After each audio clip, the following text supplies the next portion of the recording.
Shalom Bapak Ibu Saudara, bertemu kembali dengan saya Martinus Sipota di channel Wisdom of God dalam program Renungan Kristiani. Dan saat ini kita akan merenungkan firman Tuhan dalam Mazmur pasal 34 ayat 1 sampai ayatnya yang ke-6. Saya akan membacakannya dari Daud. Pada waktu ia pura-pura tidak waras pikirannya di depan Abimelek, sehingga ia diusir lalu pergi. Aku hendak memuji Tuhan pada segala waktu. Puji-pujian kepadanya tetap dalam mulutku. Karena Tuhan jiwaku bermegah, biarlah orang-orang yang rendah hati mendengarnya dan bersukacita. Muliakanlah Tuhan bersama-sama dengan aku. Marilah kita bersama-sama memasyurkan namanya. Aku mencari Tuhan, lalu ia menjawab aku dan melepaskan aku dari segala kegentaranku. Tujukanlah pandanganmu kepadanya, maka mukamu akan berseri-seri dan tidak akan malu tersipu-sipu. Saat ini kita akan merenungkan firman Tuhan dengan tema Aku Memuji Tuhan. Bapak Ibu Saudara, mungkin sebagian orang Kristen beranggapan bahwa memuji Tuhan, pujian kepada Tuhan adalah sesuatu yang tidak penting dibandingkan dengan aktivitas-aktivitas rohani yang lain. Misalnya membaca firman Allah, misalnya membahas tentang doktrin, tentang dogma dan seterusnya. Namun Bapak Ibu Saudara, memuji Tuhan adalah satu aktivitas rohani dalam kekristenan, dalam orang Kristen yang sangat penting. Nah, saudara, kalau kita membaca dalam kitab Wahyu pasal 7 ayat 9 sampai 12, maka di sana dijelaskan bahwa kehidupan di dalam kekekalan semua orang-orang percaya adalah kehidupan memuji Tuhan, adalah aktivitas yang kekal yang dilakukan oleh semua orang percaya, yakni memuji Tuhan. Para malaikat dan orang-orang percaya kepada anak domba Allah di sorga siang dan malam mereka memuji Tuhan. Oleh sebab itu Bapak Ibu Saudara, secara Alkitabiah bahwa aktivitas memuji Tuhan adalah sesuatu yang tidak boleh dianggap tidak begitu penting. Itu adalah sesuatu yang penting karena itu adalah aktivitas yang dilakukan oleh orang percaya baik di dunia ini maupun sampai kepada kekekalan. Nah, saudaraku yang dikasihi Tuhan, sekarang apa kata Alkitab tentang pujian? Nah, kata pujian dalam Perjanjian Lama menggunakan beberapa kata, yakni yang pertama, kata halal. Kata halal berarti riuh, ramai, gembira. Kemudian, yang kedua, kata yada adalah perbuatan yang menyertai pujian. Misalnya sambil bertepuk tangan, sambil menari, sambil memainkan musik. Kemudian kata yang ketiga, yakni zamar, yaitu menyanyikan nyanyian yang disertai dengan pujian. Misalnya pembacaan Mazmur dalam konteks orang Yahudi. Nah saudara, tiga kata ini menunjukkan bagaimana cara orang Yahudi beribadah kepada Allah. Ya, ibadah orang Yahudi adalah ibadah yang penuh dengan kegembiraan, penuh dengan semangat. Ya, dengan kata halal itu diartikan bahwa sesuatu ibadah yang riuh, yang ramai, yang gembira, yang bersukacita. Nah, jadi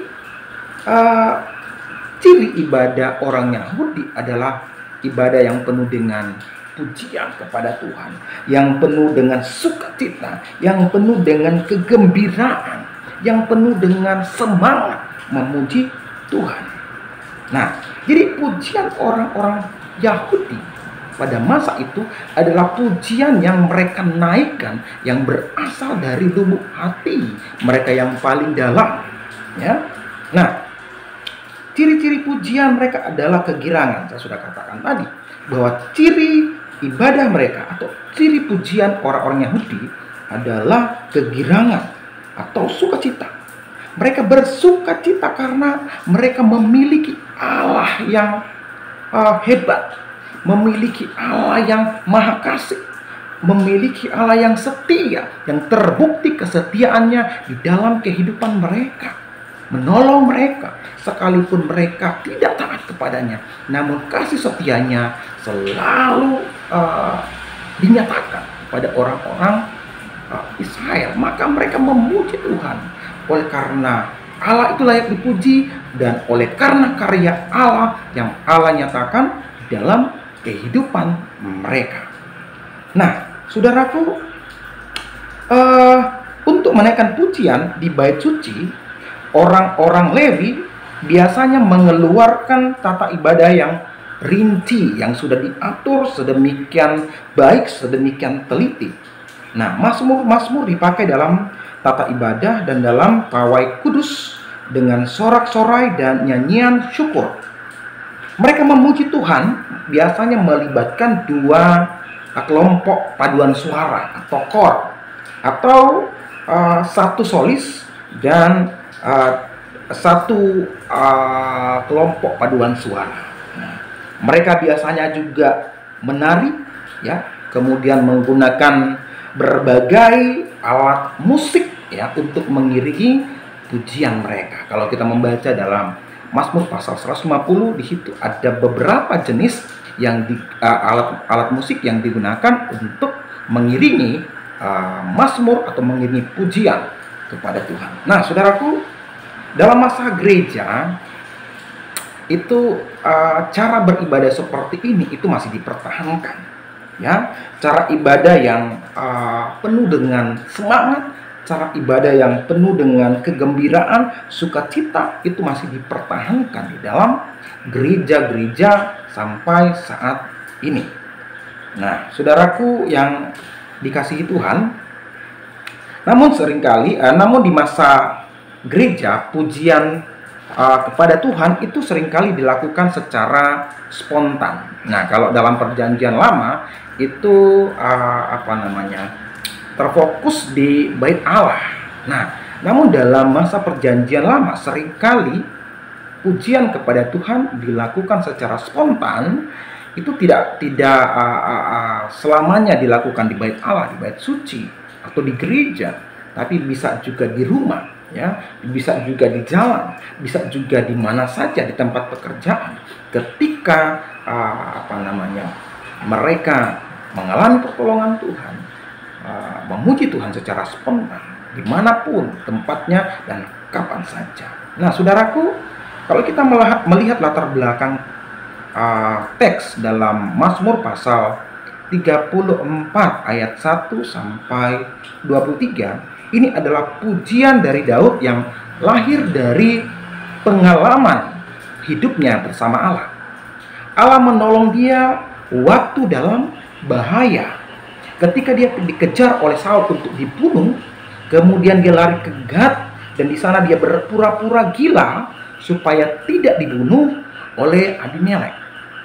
Nah, akhirnya dia lolos dari Saul dan juga dari Abimelek, raja Gad, sehingga dia menuliskan Mazmur ini sebagai puji-pujian kepada Tuhan.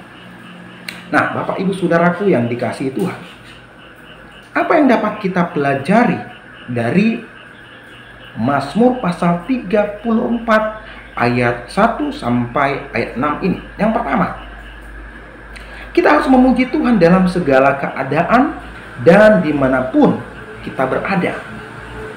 Nah, ayat 2 dikatakan di sana bahwa aku hendak memuji Tuhan pada segala waktu. Segala waktu di sini menunjuk kepada keadaan, kepada situasi, dalam segala situasi, dalam segala kondisi, ya. Ataupun yang kedua menunjuk kepada segala tempat, ya, dimanapun kita berada.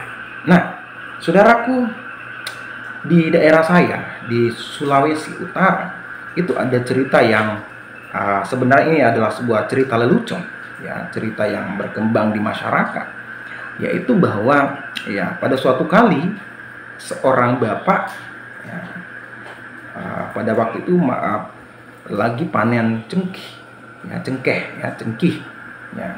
Jadi bapak ingin seorang bapak ini mau menjemur cengkehnya, ya.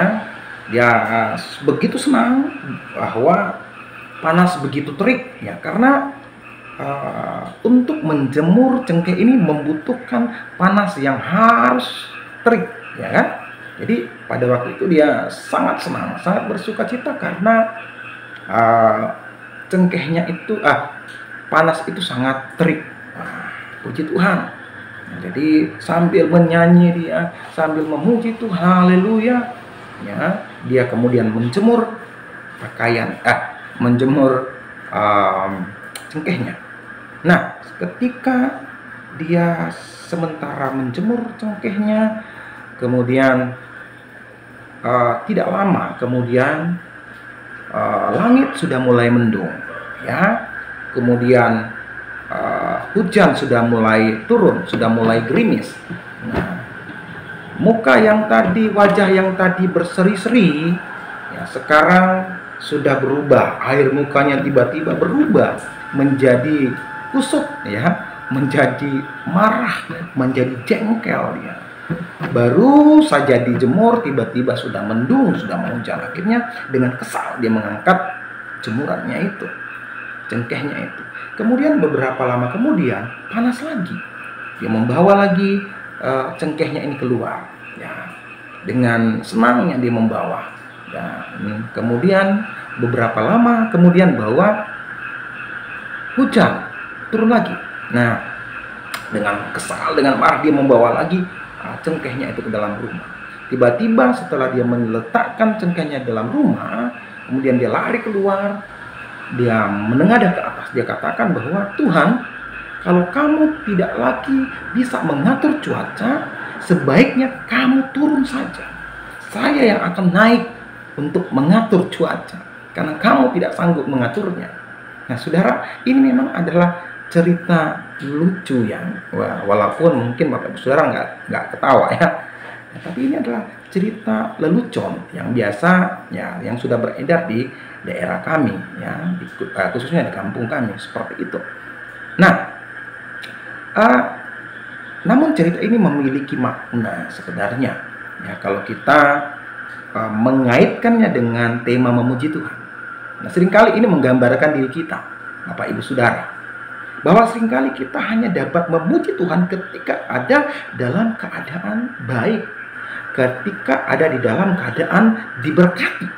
Nah, tetapi ketika kita ada di dalam keadaan susah, ketika kita ada di dalam keadaan bergumul, menderita oleh karena persoalan hidup, yang ada adalah keluhan, yang ada adalah mempersalahkan Tuhan, yang ada adalah kemarahan kepada Tuhan. Nah, saudaraku yang dikasihi Tuhan, firman Tuhan yang telah kita baca ini, dalam ayat 2, Daud mengatakan bahwa aku hendak memuji Tuhan pada segala waktu. Saudara, kalau kita melihat pelarian Daud dari Saul, dalam konteks Daud melarikan diri dari Saul, kita bisa melihat bagaimana penderitaan Daud, ya, dari satu tempat ke tempat lain. Dia melarikan diri, membawa pasukannya, harus memberi mereka makan dan seterusnya. Kesulitan demi kesulitan dialami oleh Daud. Namun saudara, apa yang dilakukan Daud? Mengeluh? No, tidak. Dia tidak mengeluh. Namun dalam Mazmur 34 ayat 1-23, ya, itu Daud menuliskan satu pujian, ya, yang luar biasa. Ya, Tuhan menolongnya di saat dia kesesakan, ya, di saat dia dalam penderitaan, saat dia di dalam bahaya, Tuhan tetap menolong dia sehingga dia menaikkan pujian yang luar biasa kepada Tuhan. Nah, saudaraku, oleh karena itu kita harus memuji Tuhan dalam segala keadaan. Ya, baik ketika kita senang maupun ketika kita susah. Mengucap syukurlah, memuji Tuhanlah dalam segala keadaan. Nah, saudara, kita harus memuji Tuhan dimanapun kita berada, baik di gereja, baik di rumah, di kantor, di sawah, di ladang, dan sebagainya. Nah, karena Allah kita adalah Allah yang tidak terbatas, ya. Tidak mesti di gereja, saudara. Saudara, jangan melihat orang memuji Tuhan itu di gereja, karena seringkali menipu, saudara. Seringkali ya kelihatan sepertinya begitu rohani di gereja, memuji Tuhan luar biasa di gereja, ya, sebagai pemimpin pujian atau sebagai singers dan seterusnya, kelihatan begitu luar biasa memuji Tuhan. Tapi saudara, jangan kita menilai hanya sebatas di gereja. Seorang yang sungguh-sungguh memuji Tuhan dari hatinya, itu dia tidak memuji Tuhan hanya di gereja, ya, tetapi dia dapat memuji Tuhan, atau dia mau memuji Tuhan, selalu memuji Tuhan, baik di gereja, baik di rumah, baik di tempat kerja, dimanapun dia berada, dalam segala keadaan dia memuji Tuhan, karena dia tahu bahwa Tuhan yang dia sembah adalah Tuhan yang layak dipuji, tidak terpengaruh oleh keadaan kita. Ya, dia mau kita dalam keadaan baik, mau kita dalam keadaan tidak baik secara manusia, dia tetap Allah yang layak dipuji. Kebesarannya tidak sedikit pun berkurang, kekuasaannya tidak sedikit pun berkurang. Dia tetap layak dipuji, saudara. Nah, dan marilah kita memuji Tuhan, ya, dalam segala keadaan dan dimanapun kita berada. Yang kedua, memuji Tuhan harus menjadi gaya hidup. Ya, memuji Tuhan harus menjadi gaya hidup orang percaya. Nah, dalam ayat 2b dikatakan di sana bahwa puji-pujian kepadanya tetap dalam mulutku. Pujian kepada Tuhan tetap dalam mulutku. Kata tetap artinya tidak berubah, terus-menerus, konsisten, ya, setia. Ya, sesuatu yang terus-menerus dilakukan, ya. Sesuatu yang setia dilakukan akan menjadi kebiasaan, kemudian akan menjadi gaya hidup, dan akan menjadi ciri khas seseorang. Jika kita adalah seseorang yang sering tepat waktu, baik bergereja, ibadah, ataupun bekerja, maka itu akan menjadi, kalau kita lakukan seperti itu, maka itu akan menjadi kebiasaan, akan menjadi gaya hidup, dan akan menjadi ciri khas kita. Oh, si bapak ini, si bapak si Anu ini itu adalah seorang yang disiplin waktu. Nah, saudaraku yang dikasihi Tuhan, marilah kita memuji Tuhan. Ya, marilah jadikan memuji Tuhan ini sebagai gaya hidup. Nah, karena memang memuji Tuhan itu harus dilakukan oleh semua orang percaya. Karena Allah kita layak dipuji dan kita layak memuji. Nah, maka memuji Tuhan itu harus menjadi gaya hidup kita. Ya, baik memuji Tuhan dengan penyembahan, dengan puji-pujian, dengan lagu, atau memuji Tuhan dalam doa, dalam penyembahan, dan mungkin ada juga yang memuji Tuhan lewat puisi dan seterusnya. Ya, ini penting, ya. Nah, jadi memuji Tuhan harus menjadi gaya hidup orang percaya. Nah, saudara, kemudian yang ketiga, ketika kita memuji Tuhan, kita harus pujian kita itu, hati kita itu harus tertuju kepada Tuhan. Nah, banyak orang hanya dapat memuji Tuhan ketika ada dalam berkat Tuhan. Saya sudah menjelaskannya tadi. Maka pujian seperti ini adalah pujian yang sebenarnya bukan tertuju kepada Tuhan, tetapi tertuju kepada berkat Tuhan. Maka ini bukan memuji Tuhan namanya. Ya, dapat memuji Tuhan kalau ada berkat. Nah, tetapi kalau tidak ada berkat, dalam kesusahan, penderitaan, tidak memuji Tuhan, maka pujian seperti ini adalah pujian yang tidak lahir dari hati, atau pujian yang tertuju bukan kepada Tuhan, tetapi kepada berkatnya. Maka jangan ada pujian seperti ini, ya. Pujian orang Kristen tidak bergantung pada kondisi. Nah, maka pujian yang benar adalah pujian yang dari hati, ya kan? Kalau hati kita, Yesus ada di dalam hati kita, Tuhan mengepalai hidup kita, Tuhan menjadi raja, penuntun, ada di dalam hati kita, maka dalam keadaan apapun, ya, kita dapat memuji Tuhan dan hati kita tertuju kepada Tuhan. Ya, pujian kita tertuju kepada Tuhan. Ya, ada juga orang yang memuji Tuhan hanya karena kesenangan, hanya karena hobinya, ya kan, menyanyi, ya kan. Maka ya kelihatan dia memuji Tuhan, tapi ya seringkali ini saya katakan tadi menipu, ya. Jadi musik itu dapat, alunan musik yang lembut itu dapat mempengaruhi suasana hati kita, sehingga bisa terbawa kita, bisa ada yang menangis dan seterusnya. Tapi kadang itu hanyalah luapan emosional yang belum tentu hatinya tersentuh. Nah, belum tentu hatinya tertuju kepada Tuhan. Nah, saudaraku, dalam ayat 3 kalau kita memperhatikannya, bahwa di situ ada kata karena Tuhan jiwaku bermegah. Nah, kata bermegah dari bahasa Ibrani halal, ya, dalam bahasa Yunani itu diterjemahkan sebagai haleluya. Ya, dalam bahasa Indonesia haleluya, ya, terpujilah Tuhan.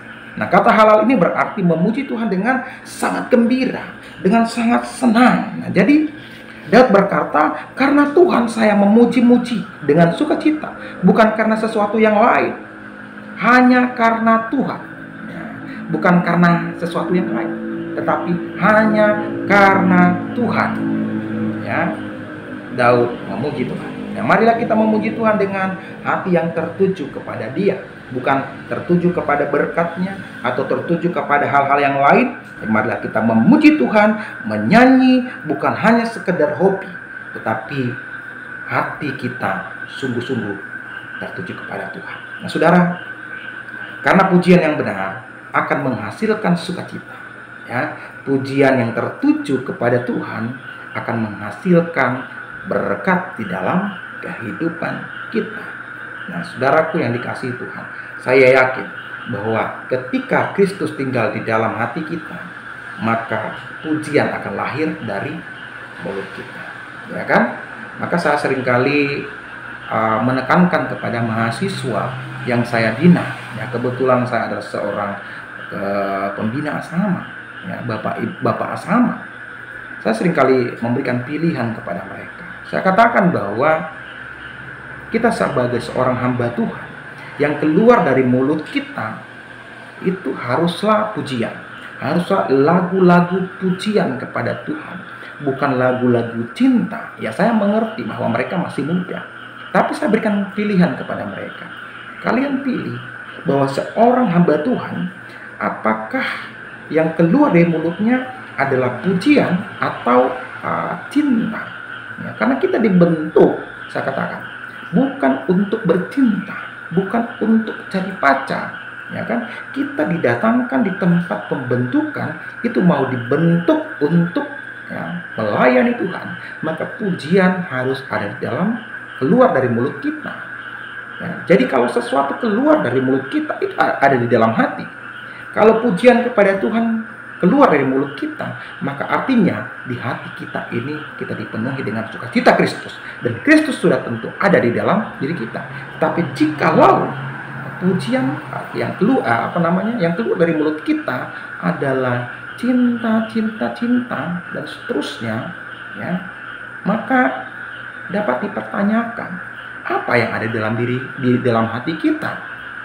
Ya, bukankah seharusnya pujian, bukankah seharusnya sukacita Kristus, ya, yang ada dalam hati kita? Ya, bukan berarti tidak boleh menyanyi lagu-lagu percintaan, ya.